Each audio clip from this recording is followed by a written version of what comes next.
The number one mistake killing your home metal recordings is too much gain. And I'm going to show you the exact professional technique to fix it in the next 10 minutes. Picture this, because it's probably going to sound familiar. You're in your home studio with a decent audio interface. You've got your favorite guitar plugged in. Maybe you even just put on a fresh set of strings. You pull up your go-to high-gain amp sim, one of those plugins that promises to deliver crushing metal tones right out of the box. You find a preset that sounds absolutely brutal in solo. You do everything by the book. You know that the key to a huge metal sound is tight double-tracked guitars. So you record your riff once and pan it hard left, then you record a totally separate take and pan it hard right. On paper, you did it all correctly. This is the formula. This is what you're supposed to do. So you hit play, expecting this massive wall of sound to just blow you away. But instead, you get a fizzy, saturated blob of noise. There's no definition. There's no power. The chugs don't punch. They just kind of hum.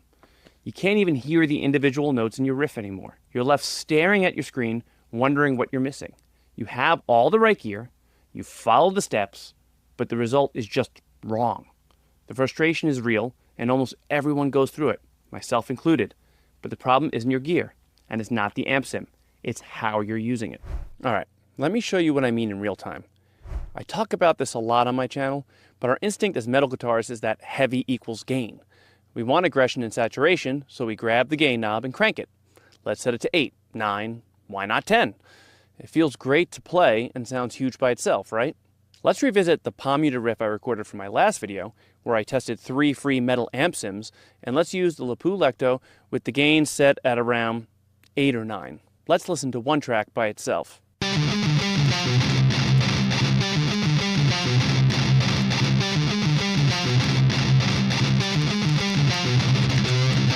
It's saturated, a little fuzzy, but it sounds manageable on its own. Now let's do what we're supposed to and add a double track. I'll use the exact same high gain setting and pan them left and right. This is where it all falls apart. Listen to what happens when I play them together.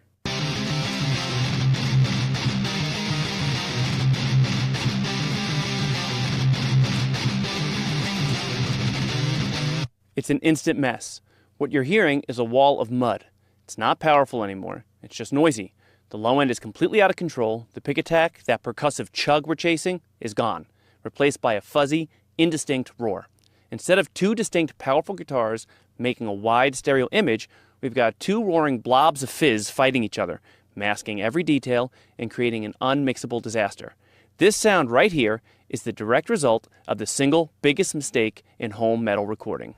The number one mistake killing your home metal recordings is using too much gain. It is the single most common, most destructive habit that guarantees a muddy, powerless, and amateur-sounding mix. You think you're making your tone heavier, but you're actually destroying the 3 things that create a professional metal guitar sound: dynamics, clarity, and transient attack. I've mixed hundreds of metal songs, and this is the first thing I look to fix in every session when a band sends me a DI with their recorded tones.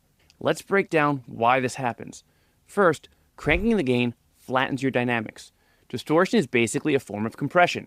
When you crank that gain, you're squashing the life out of your signal. The volume difference between a note that's picked softly and one that you hit hard gets smaller and smaller until it's all just one volume. All that power and aggression in your picking hand, it's been turned into a lifeless, flat signal. That punchy, percussive feel is gone before you even hit record. Second, you're creating harmonic chaos. Distortion adds harmonic overtones to your signal.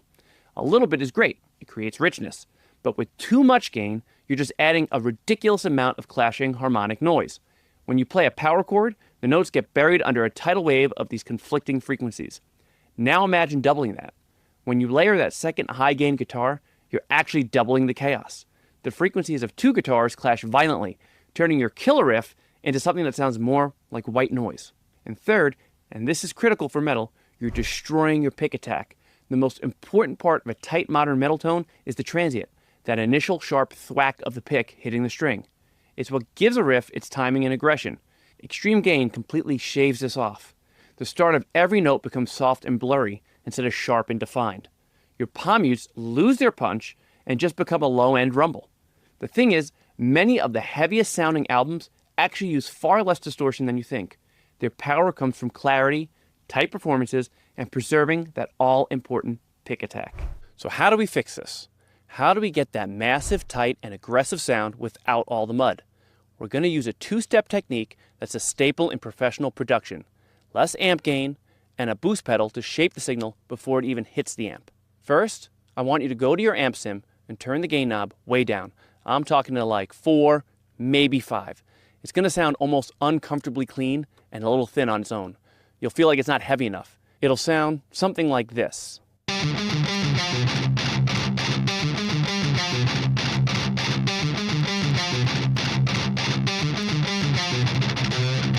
This is perfect. Trust the process. We're not letting the amp do all the work anymore.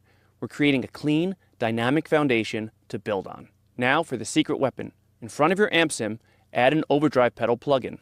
A Tube Screamer clone is the classic choice, but pretty much any overdrive will work. Now this is the most important part, and it feels totally wrong, but stick with me. We're not using this pedal for its distortion.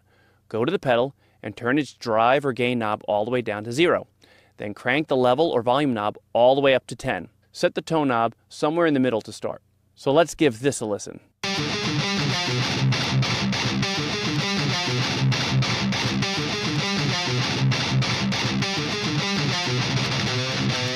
So what's this doing? We're using the pedal not as a distortion box, but as a powerful tone shaping boost. With the drive at 0 and the level at max, we're slamming the front of our amp sim with a much hotter, but still clean signal. This pushes the amp into a different kind of saturation that is way tighter and more controlled. Even better, the circuit of a pedal like a Tube Screamer naturally has a mid-range focus and cuts some of those super low, flubby bass frequencies. This is the magic.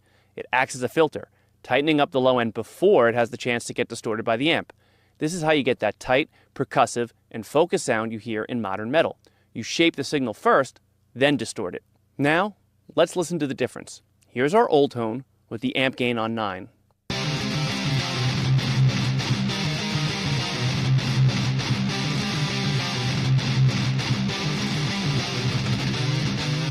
And now, here's our new tone with the amp gain on 4 being pushed by our overdrive pedal with the drive on 0 and the level on 10.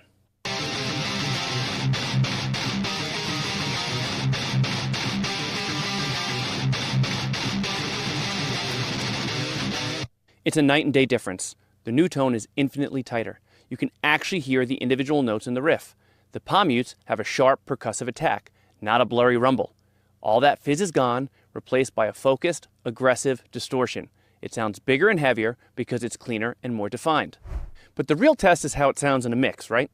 Let's take those muddy, high-gain double-track guitars and drop them into a mix with drums and bass.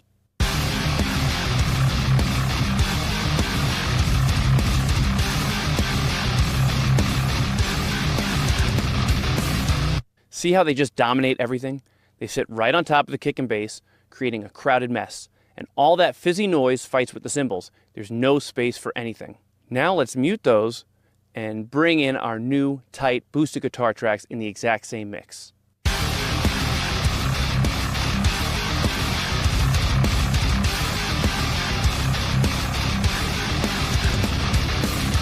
Instantly, everything has its own space.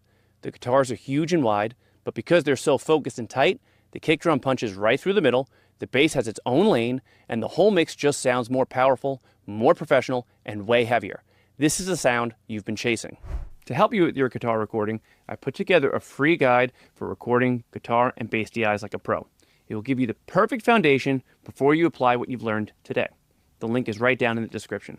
And if you want me to personally mix your next track and apply these techniques for you, check out my mixing services, also in the description. So let's recap. The number one mistake is too much gain. The fix is to turn your amp gain down and to use an overdrive pedal in front of it, with the pedal's drive at 0 and its level at max to tighten and focus your signal before it gets distorted.